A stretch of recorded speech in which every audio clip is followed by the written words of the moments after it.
welcome to the Pineapple Perspective with Troy Hooper, sponsored by Pepper Lunch Restaurants. I have a great privilege, and I know I start all of my shows out with that, but it's because I do get the chance to bring on friends and colleagues and peers and people I admire and respect in the industry. But I am very excited to have the gentleman, Justin Ulrich, on the show from Evocalize. Hey, Justin. How's it going, Troy? Thanks so much for having me on. This should be a good one. If it's not, we apologize to the listeners in advance. So, Well, man, look, this is 4 years in the making, this show, meaning I've been pressured and pushed and wanted to do it for a couple of years now. And yet you came out with your podcast, I don't know, in like 7 minutes of thinking about it. And then you had a bunch of our friends on, including myself. I was fortunate. I think I was number 3 or 4 or 5 on the show. And man, yeah. your show's just taken off and done phenomenal things. We'll talk about that for sure. But I'm just trying to play a little catch up and be more like you, my friend. Oh, I appreciate that. It's super kind, although fairly inaccurate. But so far, your episodes are awesome, very entertaining. I love the deep dives into, the why behind, why folks do certain things. So, Yeah, looking forward to it. good. Well, I'm going to ask you some of those tough questions too. To give the audience a little bit of perspective, just give us that 30-second elevator pitch. Who are you? What do you do? And who do you do it for?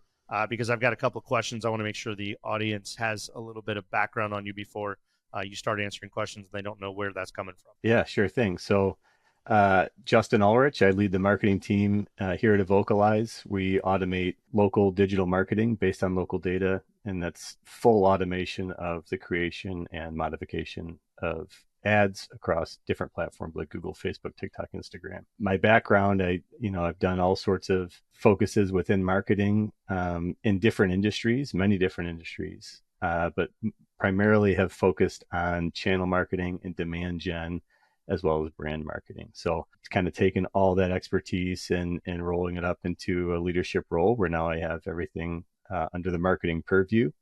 It comes across my desk, which is a ton of fun. We get a lot of it's kind of a new brand. We recently rebranded the org, so we get a lot of freedom to do what we think resonates best with our audience, and it seems to be working really, really, really well. So we're in a super exciting place. Well, and you've been very creative with that podcast, right? A business-based podcast that even you weren't sure made sense. But now, it's a great channel to bring potential customers on, industry peers, other people that you're trying to learn from about the industry you're trying to sell into. Man, there's just so many great benefits, but nobody does what you do that I've seen. You had a very creative spark of genius in that you create an AI avatar, an art piece, a true, real art piece Yeah. around each one of your guests. And you get the inspiration from asking them a few questions of like, what's their hobbies and what are they into and what kind of music do they like and like what, I don't know, what Marvel character, I don't know what all you're asking these Yeah. people. But man, you are putting out your thumbnail for these podcasts are insane. I wish I could come with something that's so creative, but I can't steal that because that's you and that's your thing and that's really cool. But yeah, when you think about marketing, Justin knows how to market his own podcast pretty well with AI generated art around the speaker. It's pretty cool. All right, we've got a little context around who you are, what you do, where your mind comes from, what you focus on a daily basis. Justin, first question of every show is what does hospitality mean to you? That's a very interesting question, actually, because I look at hospitality coming not just from like the restaurant space, but personally in my life. I think there's a lot of different things come to mind when I think of hospitality. First and foremost, I wholeheartedly believe in treating others with respect and with kindness, and service, as much service as possible to help them grow, to help them achieve their goals. When you serve others, it gives you an opportunity to not only enrich your life but also enrich theirs, because you never know what someone's dealing with on a day-to-day basis.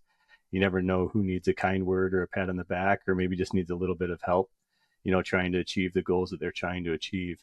And you never know what's weighing them down. So I do think that, trying to get to know someone and kind of establish solid rapport with them, find out what they need help with, and see where it is that you can plug in into their life to try to, better their situation. A couple other things too, for me, like give, has been my approach. I know that, we haven't been in the restaurant space from our organization standpoint for very long. So I started here in November of 22, and about March of 23, maybe April of 23, started really focusing on the restaurant space because it seemed like a solid fit for us. And the challenge that we faced from a marketing standpoint is that there really wasn't a lot of awareness as to who we were or what we do, because we weren't in the industry yet. And then we also, the industries that we were in, like in real estate, that's where we cut our teeth. We white labeled in many instances in the past with almost all of our clients. So, it was a really solid, or difficult, I should say, marketing challenge to overcome. And by taking the approach of give, I established contact with as many folks as I could within the industry and tried to figure out where I could help them promote what they were doing, help amplify their voice. And in doing so, built rapport with those individuals. And then they put me in contact with other folks within their friend groups. And this snowball just kept rolling and rolling and rolling. So when you give, you need to give without any expectation of getting anything back. And eventually, though, it will. Like, I've never seen it where I've gave, all I had to someone or helped them out in certain situations and it didn't come back tenfold. I mean, that's just what happens. And I don't know if that's just how the universe works, but that's just how I've seen it work for me. So that give approach is something that displays hospitality in everything that I try to do. That's awesome. I can attest to that. I've seen it firsthand. I've watched you really just grow and expand in awareness and in friendship and relationship. You've put in the time, you've put in the effort, and I hope it's, as you said, it comes back hopefully at least a 1-to-1, but if it's tenfold, that's even more amazing. I can tell a story that you gave to me when I was in need of a hotel room to freshen up after a pickleball tournament, but I needed to go on stage. I had 30 minutes from the time pickleball ended to the time I had to be sitting on stage, and I needed a spot to freshen up and change my clothes. And you were not only so gracious to give me that space, but I forgot something. You ran down and got something for me. I forget what that even was, but it was like, oh, I'll go get it. And you ran back downstairs and took care of it. And anyway, I really appreciate that. And like, you know me, but at the same time, it's like, wait, you're giving up your hotel room and bathroom for a guy to come freshen up. And so really, just speaks to the humanity side of what your hospitality means to you. To clarify, Yeah. I did not hold your pants for you. No, you did not. You were able to get dressed on I your took own. care of myself. Little do you know, I actually rinsed off in cold water. But anyway, so you told us a little bit about what your belief and where you come from in thinking about hospitality and that service mindset. Where did that come from? Where did that develop from? How did you land where you are today in that mindset? I'll take you back to when I was a kid, and then we'll get into the professional side. But when I was younger, growing up, I had tons of opportunities that I didn't see as opportunities to help, serve others, whether it was helping people like a family move in or clean up someone's yard. I was pretty heavily involved in Boy Scouts, so we had plenty of service opportunities or service projects we participated in. And, at the time, almost always, like any kid would, you'd expect from any kid going into it, it's like, I kind of have to do this thing. But afterward, I always felt great. There's something that comes from uplifting others that also uplifts your own soul. And so seeing, like, it didn't dawn on me until, I was a young adult that, like, that was the approach that I wanted to take. And so I've always kind of sought out opportunities to help folks. But, professionally, I didn't have this approach initially. When I first started in marketing, LinkedIn was fairly new. This is back in like 2012.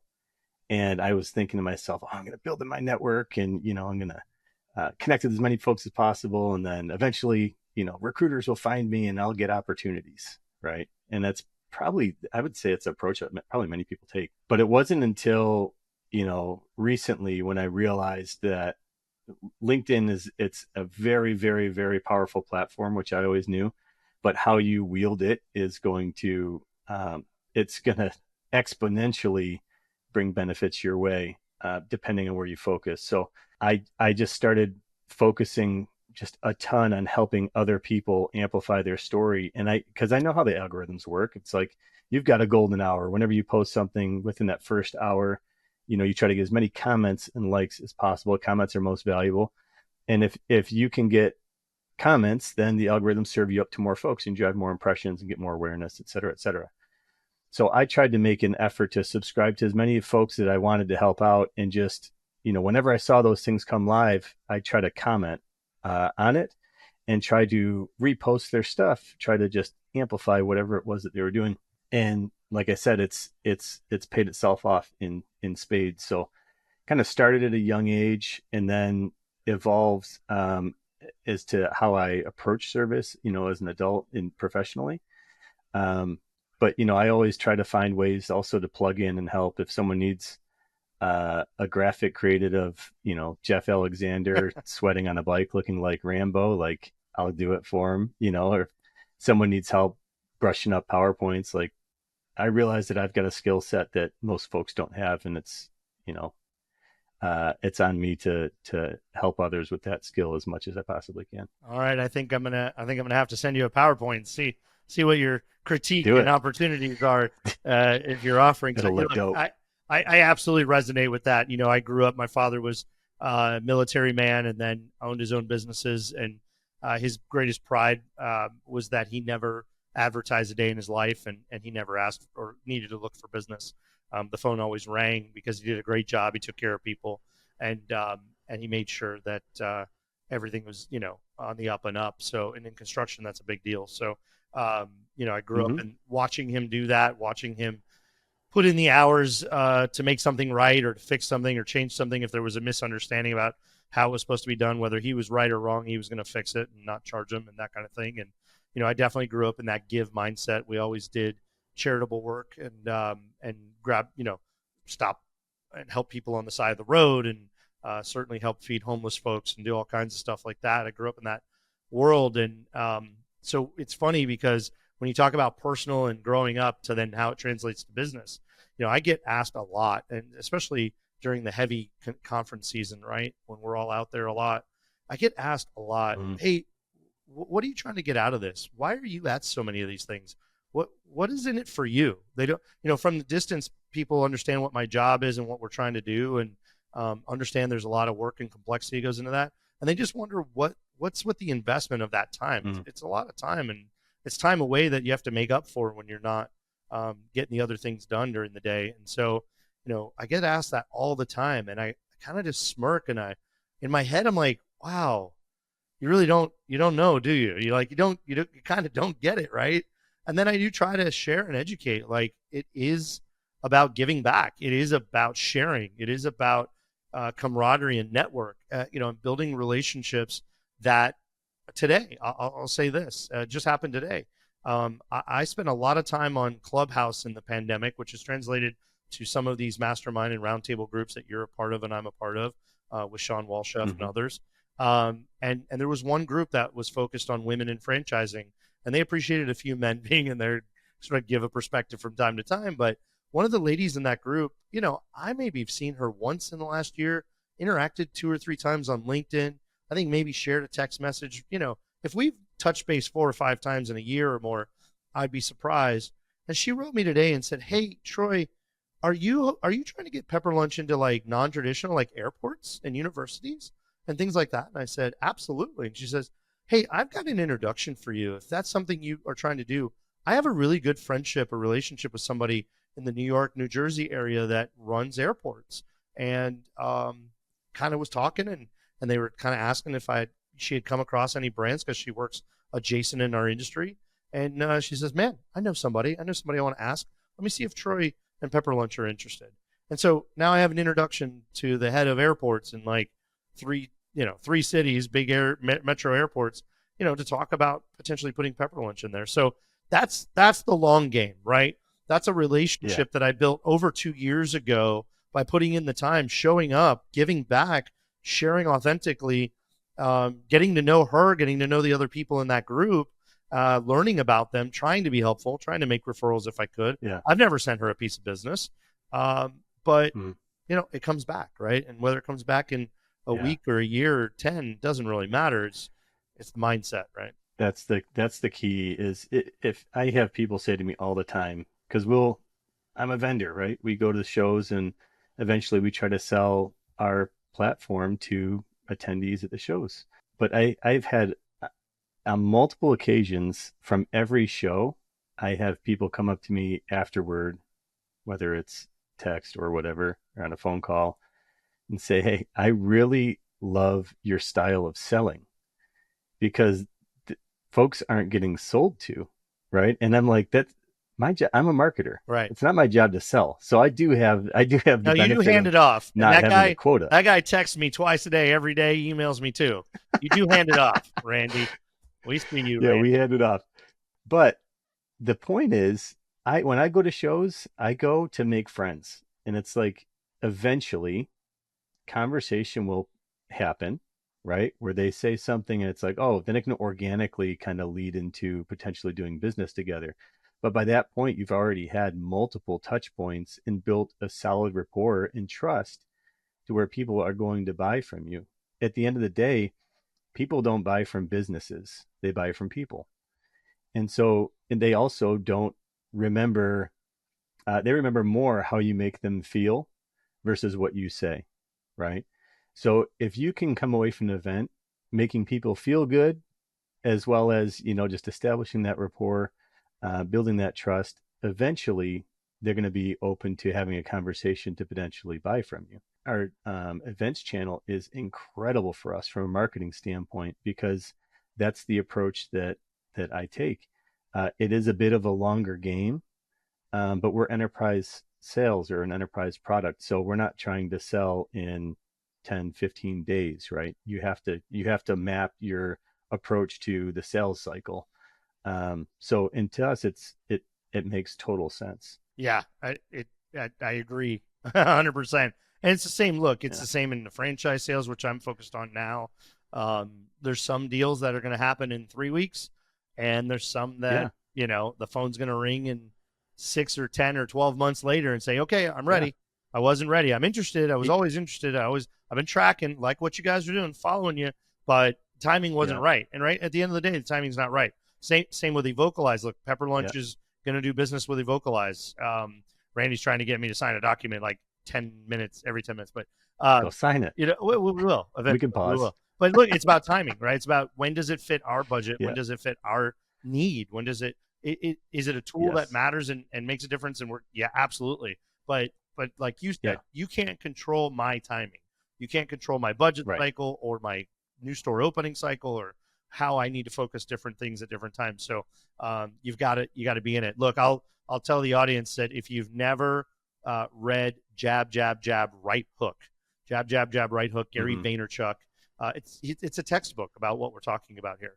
It's about give, give, give, and then ask. Give without expectation. Mm-hmm. Give your skills, your knowledge, your experience, your effort, and ultimately, people will want to. They'll feel obligated to reward you Mm-hmm. when the time is right, when the opportunity presents itself. Exactly. That's part of the thing that's so great about like the podcast, for example.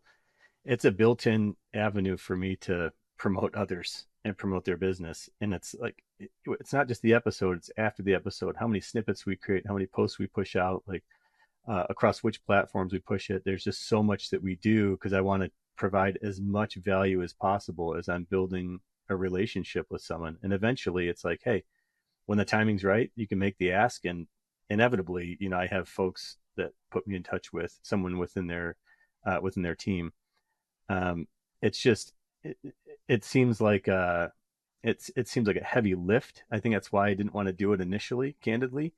When you think I'm going to do a podcast, it's like, okay, I'm signing up for something for 2+ years at least just to see if it works. And so is that where I want to put my energy? And it turns out I had some pretty good direction from some great folks in the industry. You, Sean Walchef, Zach Oates, Jim Taylor, plenty of others, to move forward with the podcast. And I did. I just didn't wait. I think the hesitancy is what typically causes people it stifle their own success, their own growth.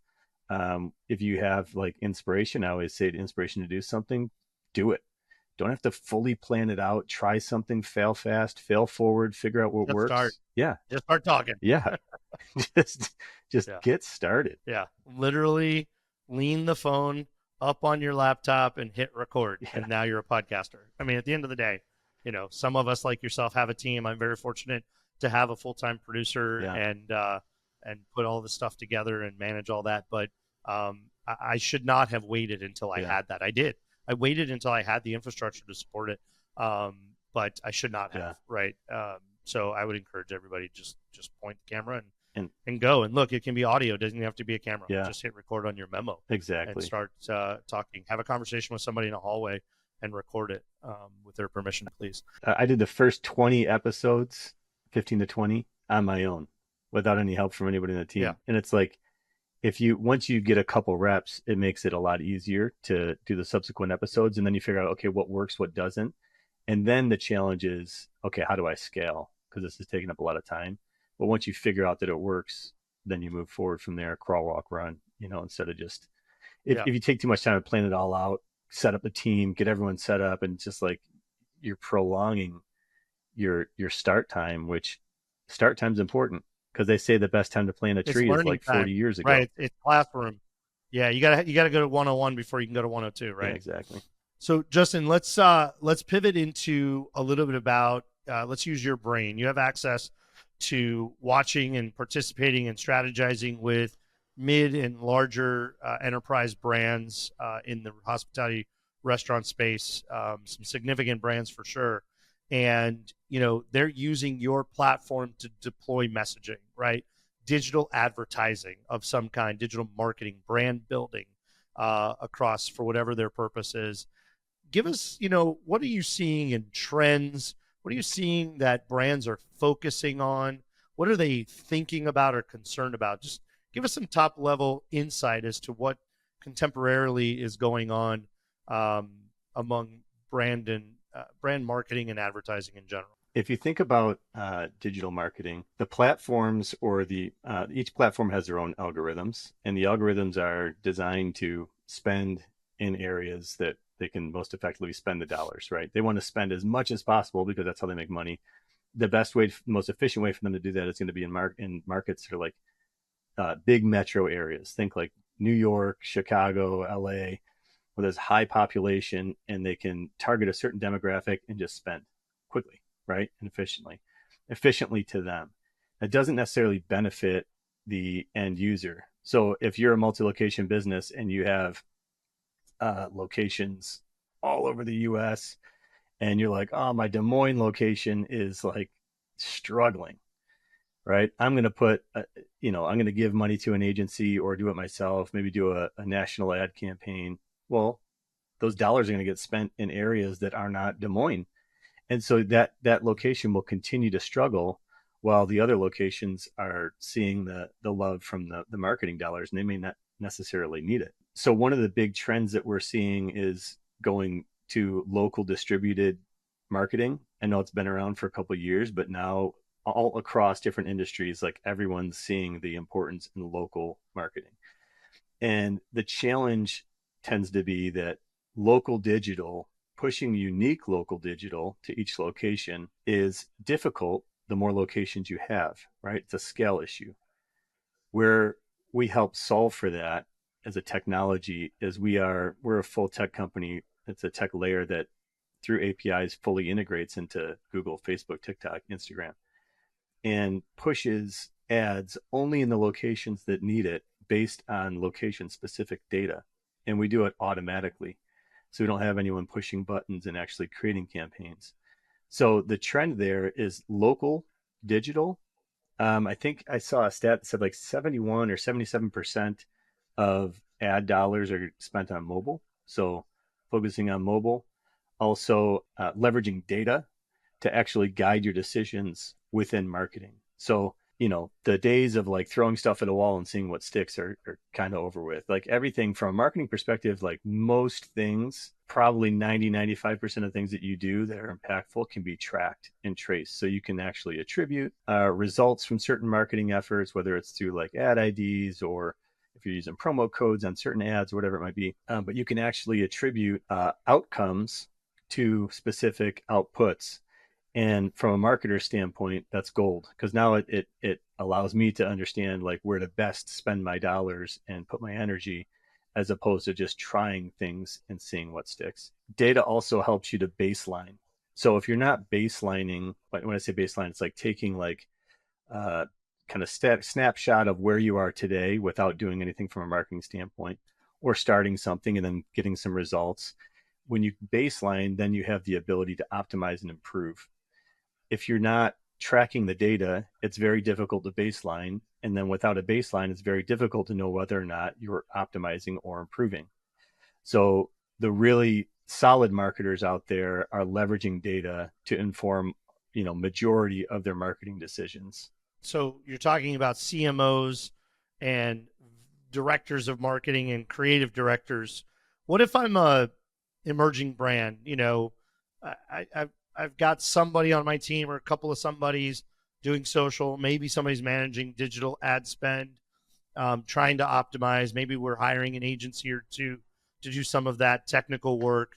What are some tips or tricks that the smaller emerging groups that aren't yet at the point that can make sense for sort of a larger technology platform like yourself, or other tools that are out there, or don't have the spend to maybe go to the agencies that do that? But what are some tips or tricks you think? You talked about hyperlocal. Like what comes to mind when you say hyperlocal is add that layer of hyper-contextual. Yeah. Right. If you're going to target a specific micro market, not only by geography, but then the audience, right? Can you take the same message and retool it 3 or 5 ways to talk to the different groups? Like who comes to Pepper Lunch, right? Who comes to any restaurant? If you know who your audience segments are, the different types of people, then you can speak to them. And how I speak to a Gen Alpha versus a Gen Z versus a college going or first job family starter, those are different people. They're at different stages of their life. Their daily flow is different. College kids are in my restaurant at 9:30 at night, and moms with kids are not, right? So we have to be able to think about those sort of hyper contextualized things. Tell us what you're seeing or what you would suggest. Yeah, I would just say data, data, data. Like you have to figure out there's so much data within your locations. Doesn't matter how big you are. You have to figure out how to access it.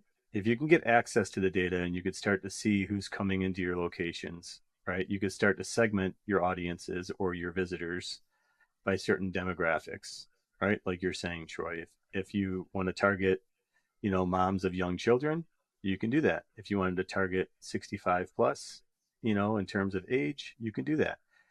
The more you can break up your data, or at least analyze your data, the more you can figure out who is your largest target market to kind of go after in terms of segment.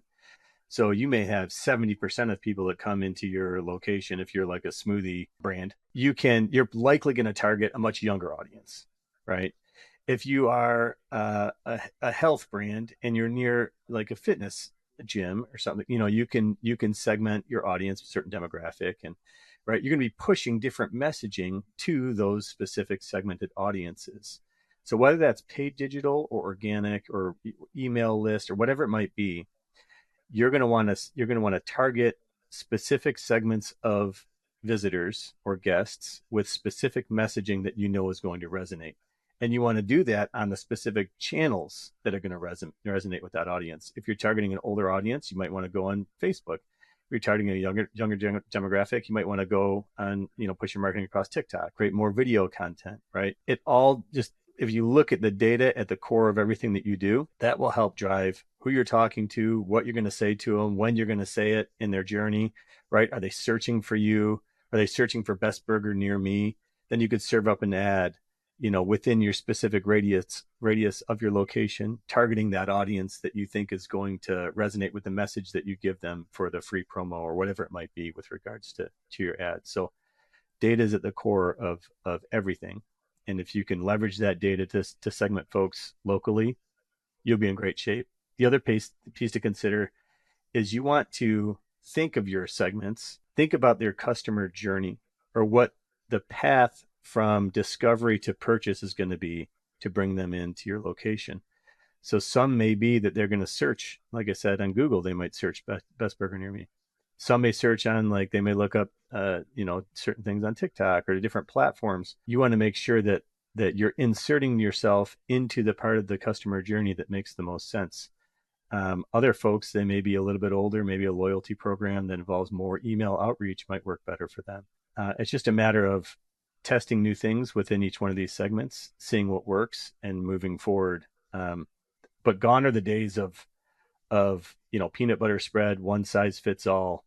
You're going to leave a lot of opportunity on the table if you take that approach. Yeah, I think it's awesome value that you're giving. It's important. I know I'll add to that, but say if I'm listening to this and go, okay, what data? Where am I getting data? How do I know who my customers are? Well, I'm going to go real old school and then I'm going to go real tech for you. Real old school is you sit in your damn restaurant for 5 days straight at lunch and dinner or whatever day parts you serve, and you have a scratch pad with sort of teenage years, just break people down into like 5-year increments, maybe some different demographics, men, women, with kids, ethnicities, etc. Are they wearing suits? Are they wearing athleisure? Are they whatever? You could literally do this in analog if you had to, just get a sense. In a more of an anecdotal way. But what we did at Pepper Lunch, as an example, is we used geofencing. We used mobile-enabled geofencing. And so we geofenced, when I first started, one of the first things we did was we geofenced, and this data exists. There's so many people who sell this, so many platforms who provide this at different price points and different things. But we did a program that gave us 4 years, look back, gave us 4 years of data on every person with a cell phone that walked into every Pepper Lunch. We then analyzed, because it had mobile analytics, it told us how far they drove to get there, where else they shopped, ate, where they lived, because the phone stops moving after midnight, right? Theoretically, where they worked, where they may have been for 6 or 8 hours at a single tranche. And so it gives you sort of that, it's anonymized. We don't know it's Susie Smith, but we know that the white female, 24 to 30 years old, blah, blah, blah, comes to Pepper Lunch 3 times a month, and does these other things. And so when you do that across the entirety of your customer base for 4 years, you get a pretty big data set, but you also get some information, right? You get a lot of information that surfaces from that. Then one of the pieces of information that surfaced from that was where else these people ate. Where do Pepper Lunch customers also go? Well, we learned a few things. One, they go to a few of the brands that we thought might be competitors. They also went to brands that we didn't think of as competitors, but they had share of wallet. They were where these people went. They also went to these other kinds of brands. So that gives you a lookalike audience. Well, then we geofenced those 5 brands, the 5 most popular brands that Pepper Lunch people also eat at. We geofenced their facilities for 4 years. And so we learned more about day parts. When do they come to Pepper Lunch versus go to that brand? Do they come to Pepper Lunch every Tuesday? Is that like a cadence in their life that that has something else influencing it, right? All kinds of sort of real niche stuff. But one of the big things that it told us was that 50% of the people that eat at a U.S. Pepper Lunch are under 30 years old.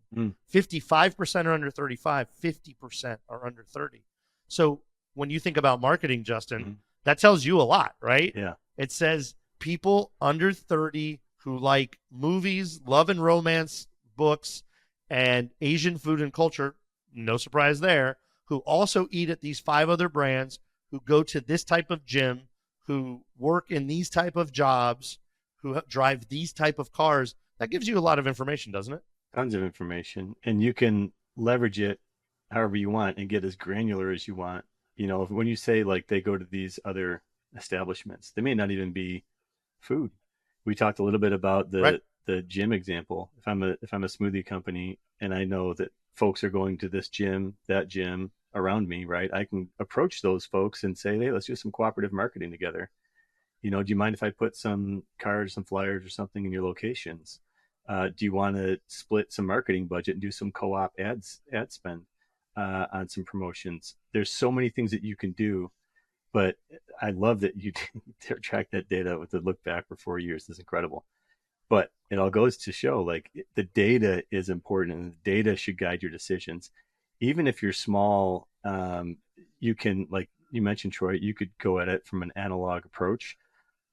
Or you can even take, like, if you get a hunch, like let's say you did monitor something for 5 days, okay, let's try this thing, develop a hypothesis and what you think the goals or the outcomes are going to be, to your outputs, and then try and test things.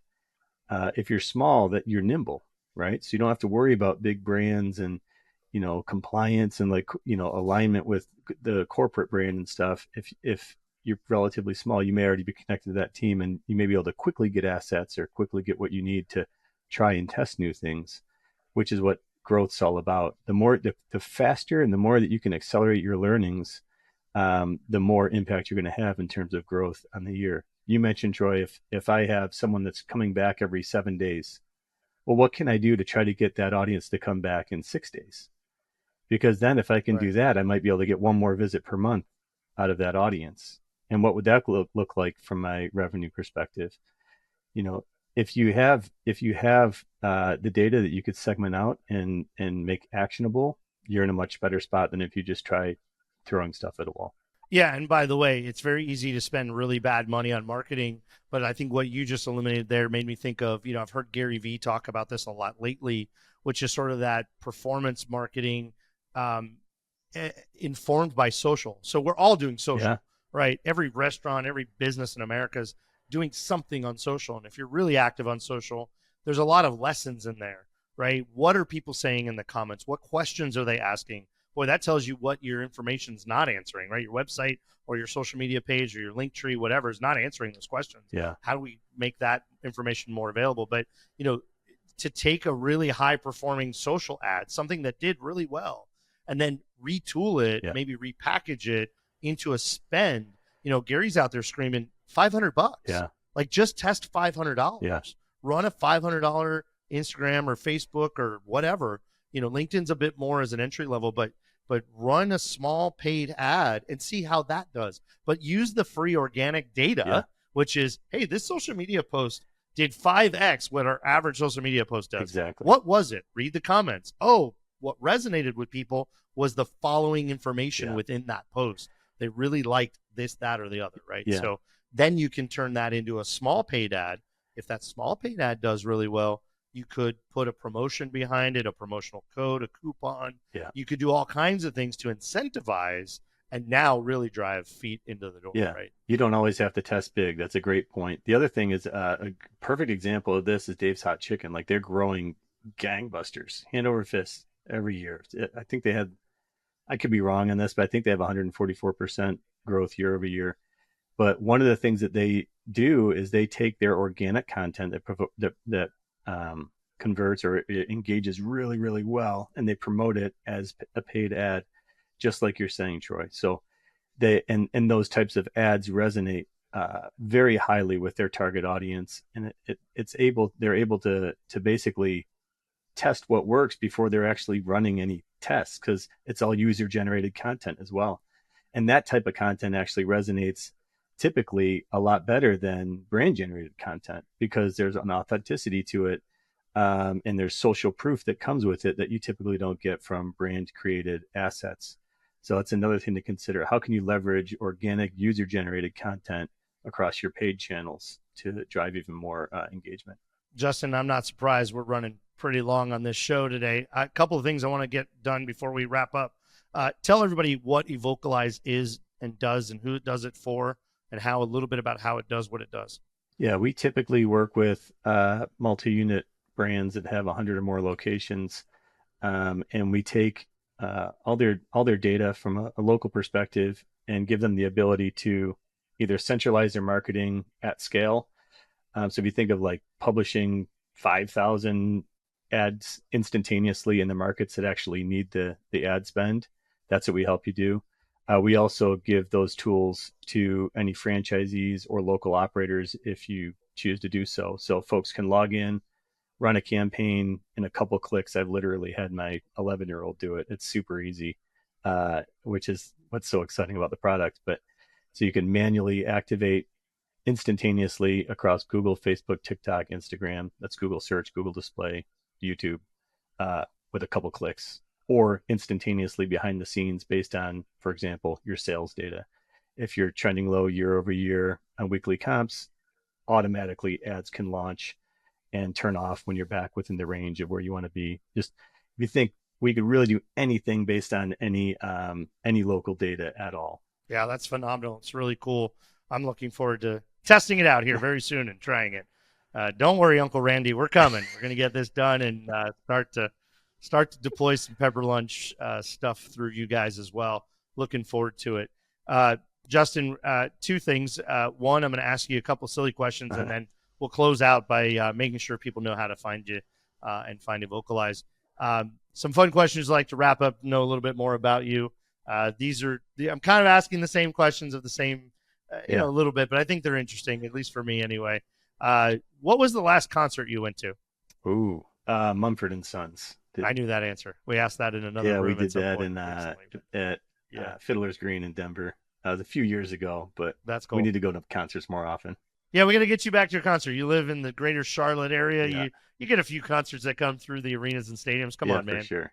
you got to get down there to Taylor Swift. Take the kids and. Oh, they would love that. My wife would love it too, for sure. Yeah. My bank account wouldn't love it, but. Listen, my wife and I have watched a couple of movies lately. We haven't done that in a while. So I'll ask you, what's your favorite movie all time? Something in the top 5. I'm not going to hold you to me favorite of all time, but what's a top movie that tells us a little bit about what you like? I love Lord of the Rings movies. I love Marvel movies. Avengers Endgame was awesome. Anything like action adventure. I love that it pulls from the nostalgia of just watching these cartoons and reading comics and stuff when I was a kid, and it's come to life. It's super cool, and my kids love it too. Very cool. Yeah. Nice fantasy genre generally. Got it. All right, last question. What's the best meal you've had? Last 6 months or so. You've been traveling a lot, gotten out to some different cities and towns, been going out with folks to dinners after these conferences. What's the best meal you've had? I have a couple that come to mind instantly. I just love Sugarfish in New York. They used to be right by our office when I worked over at Avero. I'd go there as much as I possibly could, and just get really anything there is incredible. Chilean sea bass, probably from Papados. That's one that comes to mind right away. That is an incredible dish. Nice. Yeah. Very cool. All right. Where can people find you and Evocalize? You've got a podcast, you've got a business, you've got your personal brand. Where can we all connect with Justin? Yeah, for sure. You could find me on LinkedIn, Justin Ulrich, or maybe under Justin C. Ulrich. I'm just the coolest looking one, so just use a discerning eye. And then you can find Evocalize. We're just at Evocalize across all the different social platforms, as well as our podcast, the Local Marketing Lab. We talked a lot about local marketing. We get incredible tips from folks just like Troy. He was our third guest. Incredible episode.